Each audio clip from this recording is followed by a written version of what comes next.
to 6PR.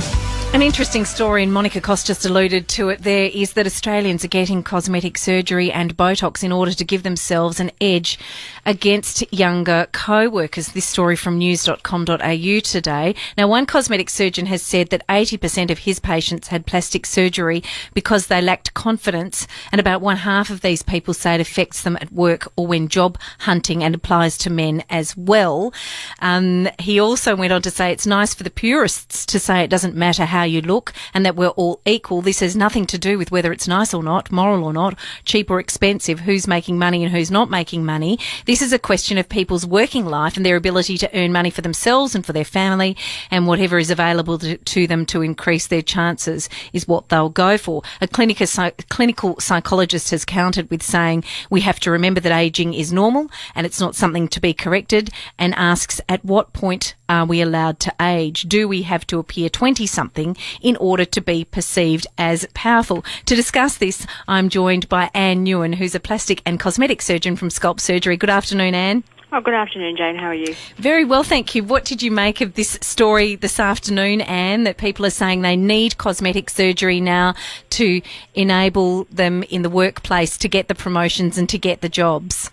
I think this has been an ongoing, issue that's been raised for years. It's only now that it's sort of hitting the media, and I think it goes to lots of, the real reasons why people undergo cosmetic surgery or have procedures to make themselves feel better, look younger, and look fresher, is related to not only their personal life, but also it has impacts on their social life and their professional life. And for a lot of people, it's not about trying to look 25. It's about trying to look less angry, in some instances, look less tired, look more fresh, look more vibrant, and particularly people in sales. They want to look their best so that they can, generate more clients, more customers, and be more successful. And for a lot of people, and men as well, they feel that they want that pick-me-up. They want to look their best, not so much look young, but look their best. And cosmetic surgery in some instances can help. And have you seen your clientele increase in recent years for these sorts of purposes? Not just, I suppose traditionally we think that cosmetic surgery is about older women wanting to look younger and retain their youth and beauty, but have you seen a shift in the reasons people want cosmetic surgery?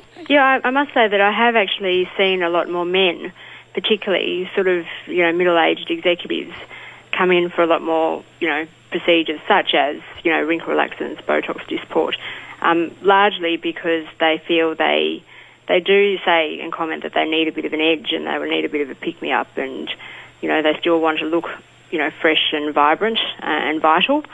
And so, yes, that is certainly more common.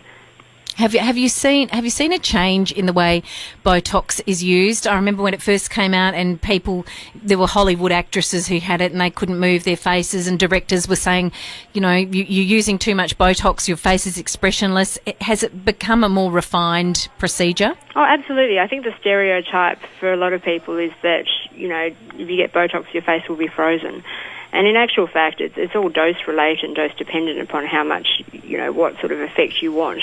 And some people do want to look as frozen as possible, but there are lots of other people who just want to look, that they're still animating because they want to look natural, but to have less lines and wrinkles.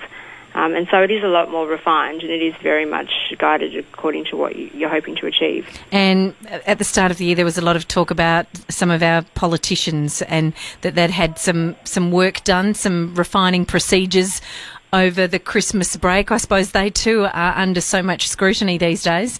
I think anyone in the public eye is. I mean, even the sports, the sports stars and the athletes, if they put on a couple of kilos, everyone's quick to judge. And in the same way is our politicians, I'm sure, don't have any firm evidence, but I'm sure a lot of them, I should say, have had a bit of help by a cosmetic surgeon. And I'd be interested to know, do you get people going in saying, I never thought I would visit a place like Sculpt Surgery, I never thought that I would ask for some Botox or some procedure, even if it's just to lighten dark marks on their faces, but it's come to this?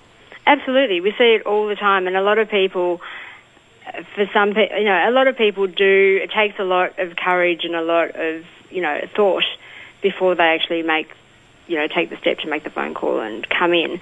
And because a lot of people do have this idea, oh, no, I don't want cosmetic surgery. And we try to think of it, well, don't think of it in the sense of it's cosmetic surgery going under the knife. Just think of it just like you're getting your hair dyed, or, you have some teeth whitening. If it makes you feel better and it's not as scary as you think, you'll actually like the results.